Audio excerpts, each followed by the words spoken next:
విజయవాడ మీదుగా వెళ్ళాలి. అది తెల్లవారుజామున 2:30-3 గంటలకి హైదరాబాద్ చేరుకుంటుంది. పాలకొల్లుకి 6:30 ఆ ప్రాంతానికి రైట్ టైంలో చేరాల్సిన పరిస్థితి. అయితే తెల్లవారుజామున 2:30-3 గంటలకి ఇబ్రహీంపట్నం చేరుకోగానే ఆ బస్సు డ్రైవరు ఆ బస్సులో ఉన్న ప్రయాణికులను వదిలేసి వాడు అక్కడి పాటికి వాడు జంప్ అయిపోయాడు. బస్సులో ఉన్న 40 మంది ప్రయాణికులు, 35 మంది ప్రయాణికుల్లో దాదాపుగా ఒక 12 మంది ప్రయాణికులు విజయవాడ వరకు వెళ్లే ప్రయాణికులు ఉన్నారు. వాళ్ళు ఇబ్రహీంపట్నం బస్సు ఆగింది, సరే ఏదైనా టీ తాగడానికో లేకపోతే ఇంకో దానికో ఆగుంటాడులే అని వాళ్ళు అనుకుంటున్నారు.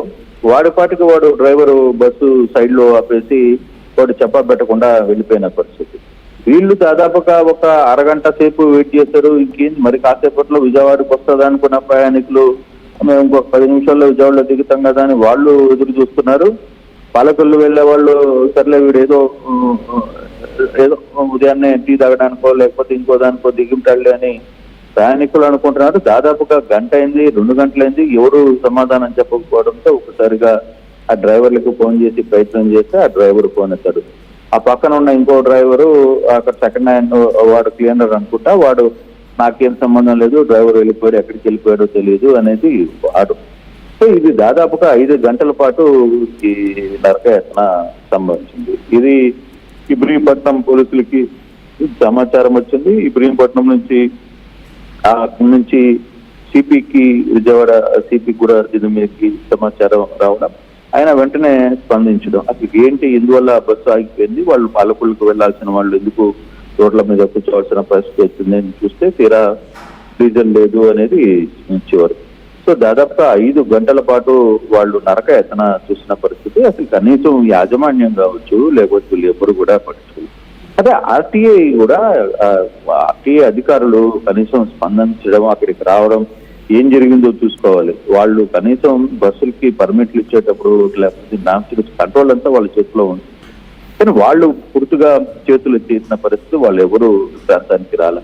చివరకు అక్కడ ఇబ్రహీంపట్నం పోలీసులు సిపి చొరవతో వాళ్ళు అక్కడికి చేరుకోవడం, సిపి ఏంటి వివరాలన్నీ సేకరించిన తర్వాత పెట్రోల్ లేదు, డీజిల్ లేదు అని చెప్పి, సరే డీజిల్ లేకుండా మరి బస్సును ఎటా తీసుకొని వచ్చాడు అంత దూరం నుంచి, మరి అక్కడ చూసుకోవాలి కదా అంటే వాడు ఇందాక సమాధానం చెప్తున్నాడు. అధికారులు అదే అడిగితే వాడు చెప్పే సమాధానం అంటే మీటర్ పని చేయట్లేదు. మీటర్ పని చేయకపోవడం ఏంట్రా బాబు, నీకు ఎంత ఒక అంచా ఉంటది కదా, విజయవాడకి ఎన్ని లీటర్లు పెట్రోల్ కొట్టించాలి, లేదు పాలపల్లి పోయే లోపల ఎన్ని లీటర్లు పెట్రోల్ కొట్టించుకోవాలి, నీ బండి కండిషన్ ఎంత, నీ బండి మైలేజ్ ఎంత ఇస్తుంది, ఇవన్నీ కూడా ఒక పద్ధతి ప్రకారం చూసుకునే పరిస్థితి. కానీ ఎంతవరకు పెట్రోల్ ఉందో అంతవరకు తీసుకుపోయి రోడ్ల మీద డబ్బులు వసూలు చేశాడు, అది వదిలిపోయి చివరికి ఇబ్రహీంపట్నం పోలీసులు 50 లీటర్ల డీజిల్ ని బస్సులు పోయించి, అంటే డబ్బులు వీళ్ళే పెట్టి 50 లీటర్ల పెట్రోల్ డీజిల్ బస్సులు పోయించి పాలకొల్లుకి మళ్ళీ ప్రయాణికుల్ని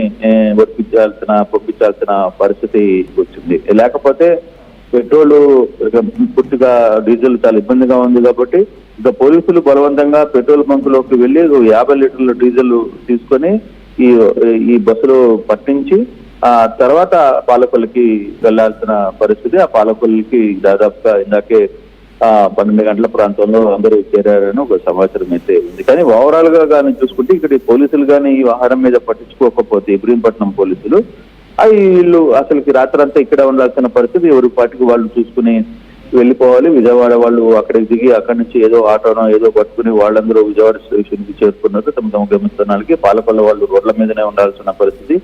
చిన్న పిల్లలు, ఆడవారు వీళ్ళందరినీ ఇక్కడ దారిలో వదిలేసి వెళ్ళిపోతే కనీసం యాజమాన్యం రెస్పాన్స్ కూడా కాలేదు. మనకి ఫోన్ చేసి ఎగ్జాక్ట్లీ యాజమాన్యానికి కూడా అక్కడ ప్రయాణికులు కాల్ చేస్తారు, వాళ్ళు కూడా పట్టించుకోలేదు, మాకు సంబంధం లేదు అన్నారంటే ఒక మహిళ అక్కడ డ్రైవర్ పై ఆగ్రహానికి గురవుతోంది. అంటే బస్సు బుక్ చేసుకుంది వాళ్ళు దానిపైన, యాజమాన్యం కూడా పట్టించుకోకపోవడం అంటే ఎలా చూడాలి దీన్ని? ఎలా ఎంత ఇర్రెస్పాన్సిబిలిటీగా వ్యవహరిస్తున్నారు ఈ ప్రైవేట్ యాజమాన్యం అనేది చూడాలి. బస్సులు తగలబడిపోతున్నా పట్టించుకోరు, బస్సులు బూడిదైపోతున్నా పట్టించుకోరు. ఆ డిపార్ట్మెంటు రవాణా శాఖ ఎందుకు పనిచేస్తుందో అర్థం కాదు. ఆ శాఖలో ఎప్పుడు చూసినా కాంట్రవర్సీస్ వస్తాయి. శాఖ మంత్రిగా ఉన్న రాంభూపాల్ రెడ్డి ఆయన కూడా ఇదే వ్యవహారంతో ఉంటున్నారు. ఆయన సీరియస్ గా వ్యవహారం చేయట్లేదని ఒక విమర్శలు వస్తున్నాయి. శాఖ మీదనే పూర్తిగా విమర్శలు వస్తున్నప్పటికీ కూడా పట్టించుకోకపోవడం, చివరికి పోలీసులు పట్టించుకొని పోలీసులు పెట్రోల్ ని డీజిల్ ని పట్టించి అది కూడా అక్కడ సిపి వ్యవహారంతో ఆయన టేకప్ చేయకపోతే ఈ కేసు ఇంకో రకంగా ఉండిపోయేది. రాత్రి దాకా వాళ్ళ అవస్థపడి ఆ బండి అట్టే ఆగిపోయి ఉండేది. వాళ్ళు నానా అవస్థలు పట్టించుకునేవాడు లేడు, వాళ్ళ పాటికి వాళ్ళు అరుచుకొని ప్రయాణికులు వెళ్ళిపోవాల్సింది. అంటే ప్రభుత్వం రవాణా శాఖ వ్యవస్థ మీద ఈ ట్రావెల్స్ కావచ్చు, ట్రావెల్స్ నడిపే వాళ్ళకి కావచ్చు, అందులో పనిచేసే వాడికి ఎవరికి కూడా భయం లేదు. ఫస్ట్ పాయింట్, ఆ భయం లేకపోవడం వల్లనే ఇటువంటి పరిస్థితులు చోటు చేసుకుంటున్న పరిస్థితి. అసలు కనీసం రెస్పాండ్ కావాలి కదా.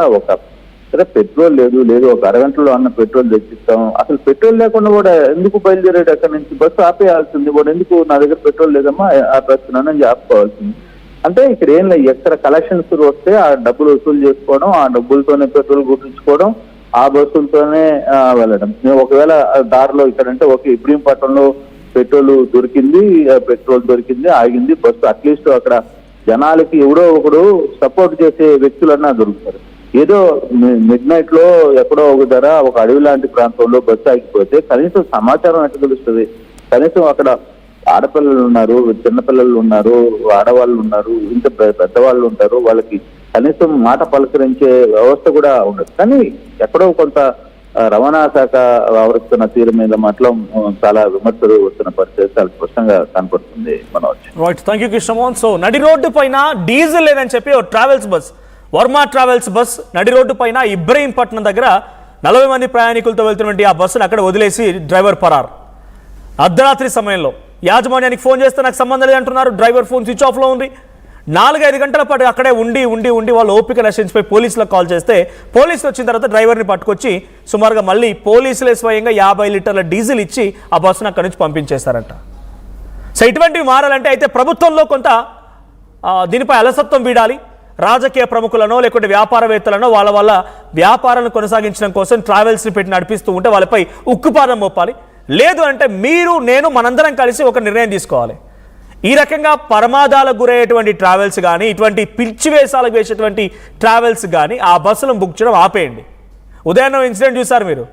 ఆ ఇన్సిడెంట్లో ఉన్నటువంటి ఓ ట్రావెల్స్ బస్ కూడా ఇదే రకంగా ప్రమాదానికి గురైంది. డైరెక్ట్గా వెళ్ళిపోయి ఒక లారీ కంటైనర్ ఢీకొట్టింది. ఆ తర్వాత ఈరోజు ఇదే మళ్ళీ పాలకోలు వెళ్ళేటువంటి బస్సులో సో ఎన్టీఆర్ జిల్లా ఇబ్రహీంపట్నం రెడ్ రోడ్డు పైన మనుషులను వదిలేసి వెళ్ళిపోయింది. సో వర్మ ట్రావెల్స్ బస్ ఇది. ఈ వర్మ ట్రావెల్స్ని గుర్తుపెట్టుకోండి.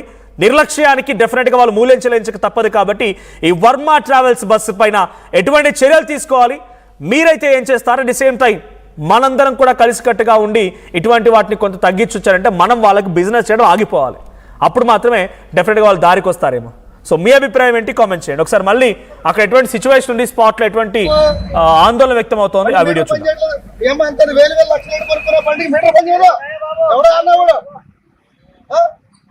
చెప్పప్పుడు ఏం చెప్తాడు నువ్వు? ఇప్పుడు మీటర్ పని చేయాలి, చెప్పండి